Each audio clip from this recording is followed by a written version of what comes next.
नमस्कार दोस्तों, स्वागत है आप लोग का एक बार फिर से द IR शो में। दोस्तों आज हम लोग बात करेंगे न्यूक्लियर टेस्ट के ऊपर, क्योंकि रिसेंटली अभी एक न्यूज़ निकल के आई है कि फ्रांस ने डिनाई किया कि वो कवरिंग अप कर रहा उसकी न्यूक्लियर टेस्ट को लेके जो उसने की फ्रेंच पॉलिनेशिया में किए थे। हम लोग दोस्तों इस पर बात करेंगे कि ये फ्रेंच पॉलिनेशिया क्या है और ऐसे कौन से न्यूक्लियर टेस्ट हैं जिनके ऊपर जो है वो फ्रांस ने डिनाई किया है कि वो किसी तरीके का कोई कवर अप नहीं कर रहा है। तो चलिए पूरी स्टोरी को और अपनी चर्चा को शुरू करते हैं। इससे पहले दोस्तों अगर आप लोगों ने इस चैनल को सब्सक्राइब ना किया हो तो प्लीज़ इसको सब्सक्राइब करें और वीडियो अच्छी लगे तो इसको ज़्यादा से ज़्यादा शेयर करें। तो दोस्तों चलिए अपने आर्टिकल को शुरू करते हैं। दोस्तों बेसिकली बात ये है कि जब न्यूक्लियर टेस्ट जब होने शुरू हुए तो आप लोग को मालूम होगा कि सबसे पहले जो है USA ने जो थे वो न्यूक्लियर टेस्ट को शुरू किया था, जिसको बाद में फॉलो किया था रशिया ने, और उसके बाद में UK और फ्रांस ने इसको जो है टेस्ट को शुरू किया था। लेकिन दोस्तों इन लोगों ने जो टेस्ट किए थे वो बहुत ही ज़्यादा बड़ी मात्रा में किए थे। मतलब इनके जो टेस्ट की जो फ्रिक्वेंसी थी वो बहुत ज़्यादा थी। इन्होंने कई कई बार टेस्ट किए और यहाँ तक कि UK ने जो था वो अपनी ज़मीन पे टेस्ट ना करके इन्होंने क्या किया कि इन्होंने सहारा रेगिस्तान में भी अपने इन्होंने टेस्ट किए, यहाँ तक कि इन्होंने USA में भी टेस्ट किए, यहाँ तक कि इन्होंने, आपको मालूम होगा कि ऑस्ट्रेलिया भी इनकी UK की एक समय कॉलोनी थी, तो वेस्टर्न ऑस्ट्रेलिया के इलाके में भी इन्होंने अपने न्यूक्लियर टेस्ट किए। साथ ही साथ USA को आप जानते हैं कि इसने बहुत ही ज़्यादा बड़ी मात्रा में जो है न्यूक्लियर के टेस्ट किए थे, रशिया ने भी किए थे और फ्रांस ने भी किए थे। तो आप लोग को मालूम होगा, मैं अपने पिछले एक वीडियो में आप लोग को बता चुका हूँ कि फ्रांस के जो है वो सबसे ज़्यादा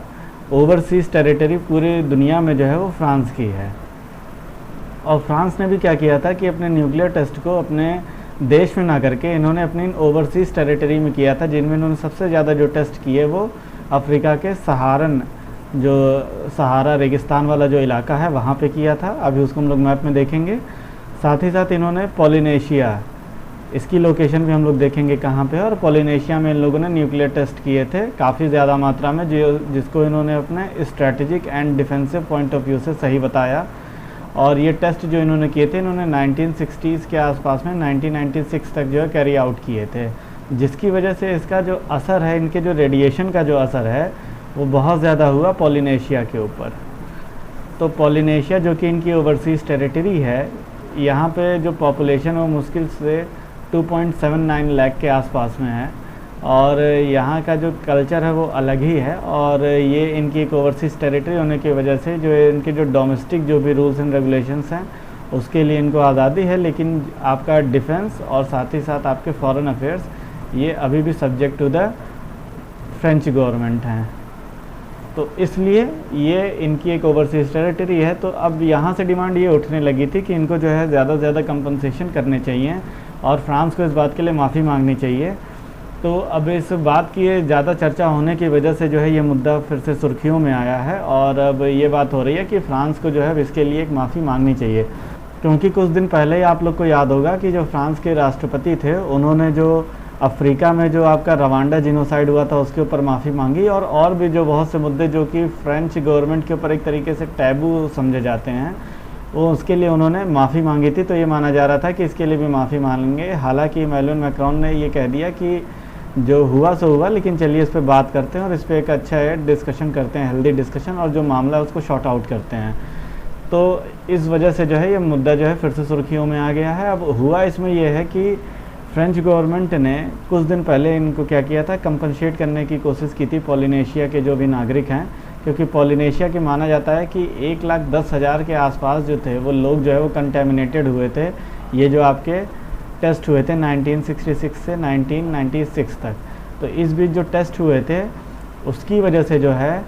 1,10,000 के आसपास जो है वो लोग कंटेमिनेट हुए थे, और बहुत से परिवारों के जो वहाँ के जो वेज अर्नर हैं उनकी जो है डेथ हो गई। इस वजह से किसी को कैंसर हो गया और किसी को और बीमारियां हो गई, जिसकी वजह से जो लोग हैं उनकी काफ़ी ज़्यादा मृत्यु हुई, जिसको आज ऑफिशियली रूप से फ्रांस जो है वो स्वीकार नहीं कर रहा है। तो इस वजह से जो है बाद में वहाँ के लोगों ने क्या किया था कि ये डिमांड की थी कि आपको एटलीस्ट कंपनसेट तो करना ही चाहिए, एटलीस्ट आपको लोगों की जो बैंक अकाउंट्स हैं उनमें पैसे तो डालने ही चाहिए, जिसको इनिशिएट भी किया फ्रांस की गवर्नमेंट ने। और उन्होंने क्या किया कि इनिशिएट करते हुए 63 फ्रेंच पॉलिनेशियन सिविलियंस को जो है वो उनके खाते में जो है वो पैसे डाले, उनको कुछ कंपनसेट किया, लेकिन आप समझ सकते हैं कि जहाँ 1,10,000 लोगों की बात हो वहाँ 63 मतलब कुछ नहीं होता है। तो इस तरीके से जो है इनके ऊपर जो है दबाव बन रहा था, तो जिसके बाद इमैनुअल मैक्रोन ने कहा कि चलिए अब इसके ऊपर क्या करते हैं कि एक इन्वेस्टिगेशन बैठाते हैं कि रियलिटी में कितने लोग इससे जो है वो हताहत हुए और कितने लोगों को जो है इस पर कंपनसेट करने की ज़रूरत है। तो अब इस कंटेमिनेशन के इफ़ेक्ट को देखने के लिए फ्रेंच गवर्नमेंट द्वारा एक कमेटी को जो है वो गठित कर दिया गया, और ये कमेटी जो है वो विदिन 1 और 2 ईयर जो है वो ये अपनी रिपोर्ट भी दे देगी। तो इससे जो है मोर क्लैरिटी आपको दिखेगी इसकी। पोलिनेशिया में जो फ्रांस ने जो अपने न्यूक्लियर टेस्ट की है, 200 से ज़्यादा न्यूक्लियर टेस्ट किया, आप ये सोचिए उसके ऊपर उसका क्या असर पड़ा होगा, जिसकी वजह से फ्रांस का बहुत से देशों में विरोध प्रदर्शन भी हुआ, क्योंकि वहाँ के लोगों का ये कहना था कि आप ये टेस्ट अपने जो आपके देश की जो राजधानी पेरिस में क्यों नहीं करते हैं। वजह इसकी ये है कि आप नहीं चाहते कि आपके अपना खुद की जो ज़मीन है वो उससे जो है कंटेमिनेटेड हो या प्रदूषित हो। तो इस वजह से फ्रांस का विरोध बहुत ज़्यादा बढ़ रहा था, और जिसकी वजह से जो है फ्रांस के जो प्रेसिडेंट है इमैनुअल मैक्रोन, उन्होंने क्या किया है कि इस पर जो है एक कमेटी को गठित करके उस पर इन्वेस्टिगेशन करने के लिए कहा है। यहाँ आप देख सकते हैं कि काफ़ी ज़्यादा इनका जो है प्रोटेस्ट हो रहा है, और साथ ही साथ इन्होंने क्या किया था कि 17 न्यूक्लियर टेस्ट किए थे फ्रांस ने 1960 से 1966 के बीच में अल्जीरिया में, जिसकी वजह से अल्जीरिया वगैरह में भी इनका बहुत ज़्यादा विरोध हो रहा था। 2016 में इनके जो प्रेसिडेंट थे फ्रैंकोइस होलांदे, उन्होंने भी जो है इस चीज़ को महसूस किया था कि ये कंपनसेट करने की ज़रूरत है, जो न्यूक्लियर कंटेमिनेशन से जो भी लोग प्रभावित हैं। अब यहाँ आप मैप में देख सकते हैं, ये रहा आपका ये वाला जो एरिया है, ये आपका पोलिनेशिया है, और ये माइक्रोनेशिया है, और ये मेलानेशिया है। ये आइलैंड्स के समूह हैं, ये बहुत ज़्यादा जो आइलैंड्स हैं छोटे छोटे, उनके जो समूह हैं ये एथनिक और कल्चरल रूप से थोड़े से अलग हैं, जिसकी वजह से जो है इनको बांटा गया है, और ये आपके पैसिफिक में पड़ते हैं, और स्पेसिफिक मेंशन करें तो साउथ पैसिफिक का पार्ट है। तो ये जो आपका पोलिनेशिया, फ्रेंच पोलिनेशिया, ये 100 से ज़्यादा आइलैंड्स का एक ग्रुप है, और यहाँ की राजधानी जो है वो आपकी पैपेटे है, और इनकी जो करेंसी है ये आपकी फ्रैंक है, जो कि फ्रांस की करेंसी है, और इनकी जो पॉपुलेशन है वो आप यहाँ देख सकते हैं 2.79 लाख के आसपास में है एज़ पर 2019 सेंसस। तो ये होगी पोलिनेशिया के बारे में जानकारी। अब थोड़ा सा जो है मैप को भी देख लिया जाए हम लोग। ये आप जो यहाँ देख रहे हैं ये रहा अल्जीरिया, और ये जो सहारा जो रेगिस्तान की हम लोग बात कर रहे थे वो ये वाला जो एरिया है आपका, यही आपका सहारा रेगिस्तान है। ऊपर आप मेडिटेरेनियन सी देख सकते हैं, ये आपका ब्लैक सी हो गया। लोकेशन दोस्तों आप लोग ज़रूर मन में रखा करिए, वो आपको चीज़ों को समझने में बहुत मदद करती है। ये रेड सी हो गया, ये पर्शियन गल्फ़ हो गया, एक गल्फ़ ऑफ एडन हो गई, ये अरेबियन सी हो गया, और ये हो गया हमारा प्यारा भारत। तो दोस्तों लोकेशन ज़रूर देखा कीजिए, और आसपास के सी वगैरह जो है वो ज़रूर देखा करिए। तो ये अल्जीरिया हो गया, और ये आपका जो है चैड हो गया, सूडान हो गया, इथोपिया, युगांडा, केनिया, और नीचे ही इसके जो है युगांडा के नीचे ही जो है वो रवांडा है, जहाँ के लिए जो है जिनोसाइड के लिए जो है अभी कुछ दिन पहले इमैनुअल मैक्रोन ने जो है वो ऑफिशियली एक तरीके से माफ़ी मांगी।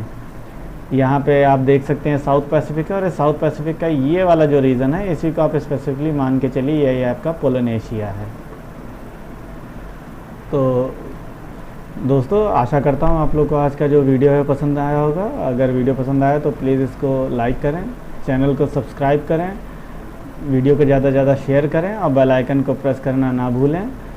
थैंक यू दोस्तों, thank you for watching the video.